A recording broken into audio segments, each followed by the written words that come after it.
Hello, my name's Len Unwin. I'm chef lecturer and curriculum team leader here at Sheffield College, and today we're going to make shortcrust pastry. For our shortcrust pastry, very simple ingredients. We need plain or soft flour which has a low gluten content. You use this for most pastries where you don't need a rise or a lift. You can also use it in biscuits, cakes and sponges, but as I say, it has a very low gluten content. We need just a bit of salt, just to add some flavour in there.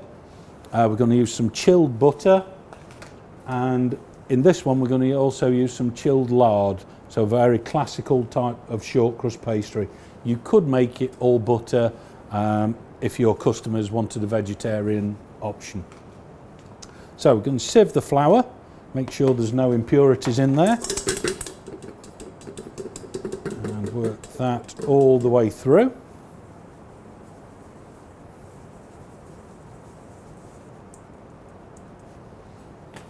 I'm going to add the salt in there.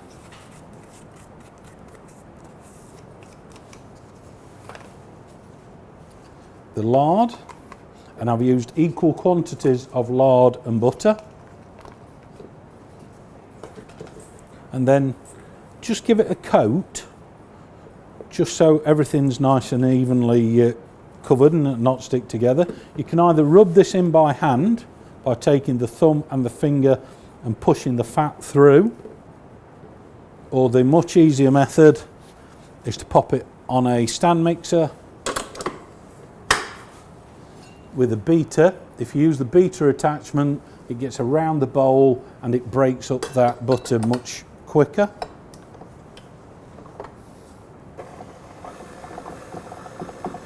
So it's really important to have your butter and your lard cold.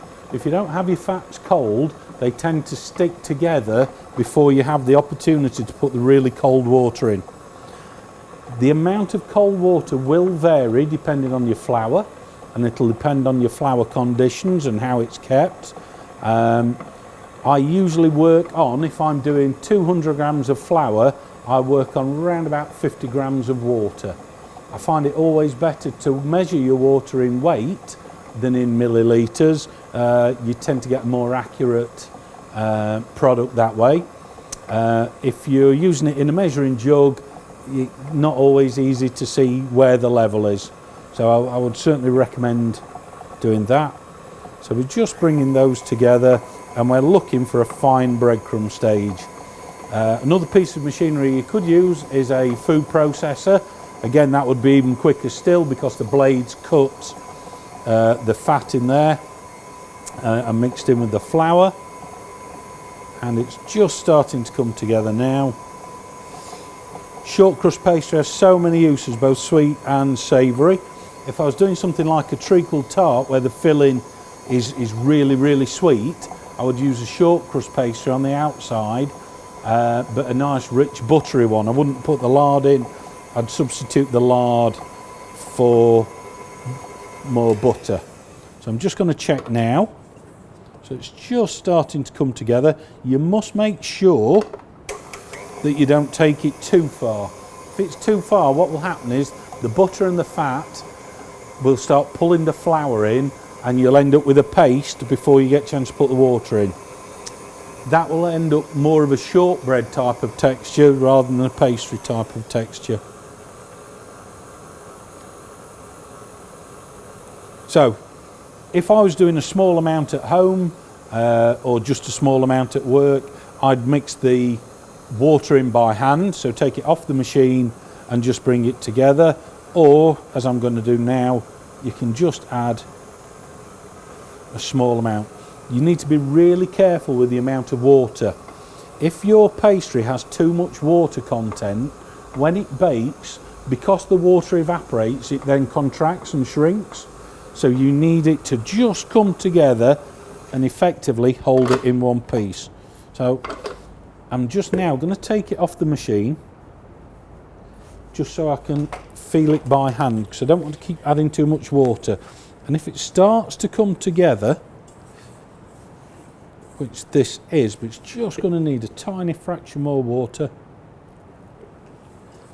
It was about less than a teaspoon. And I bring it all together, like so. And you'll know when it's ready because you can wipe your bowl clean. So importantly, we brought that together. We've kept the pastry nice and cool. I had my bowl chilled before we started, and all I'm going to do is just gently bring that dough together. It's really important that we don't overwork that dough, because while the flour has a very low gluten content, there is still gluten present there, and what will happen is we will stretch and work that gluten, and again that will cause shrinkage in our finished product. So what we would now do, once we've brought that together,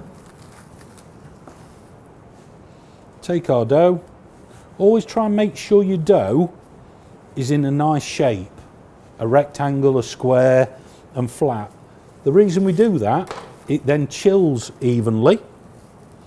So if it was in a dome, it would chill around the outsides before it could get to the core. But because we've made an even shape, it will chill nice and evenly.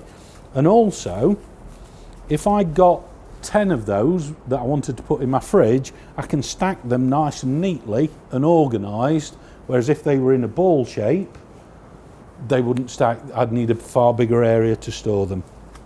So that would now go in my fridge for about half an hour. Then after the half an hour, we would take it and roll to the required shape, whether that be into a flan ring, a pie tin, or even just as a flat sheet, depending what we're putting on it. And here's a couple of products that we can make. So we've done a nice short crust pie. In there is a game mixture, so baked off complete, so we've not blind baked it. We've got a nice crust outside, lovely colour on top, and because we've glazed it with a nice egg yolk and a little touch of salt, we've got a nice colour. And then secondly, we've made a cheese and some blush tomato quiche, and on the quiche we lined a flan ring, left a little lip around the edge to allow for any shrinkage, make sure we pushed right in the corners, but this time we blind baked it, lined it well with cling film, rice, completely to the top, took that out, and then blind baked it and glazed it with some egg before adding the filling, which we cooked on a low temperature. Quiches shouldn't dome and souffle. So just to recap, we've made a short crust pastry. We've used plain flour, we've used lard and butter, salt and water. We rubbed in the fats into the flour and the salt to a fine breadcrumb stage. We then added the water, checking on the amount of water, so we've got a nice crumbly short pastry. And here are two of the products we can make from that. We can make our game pie and our quiche.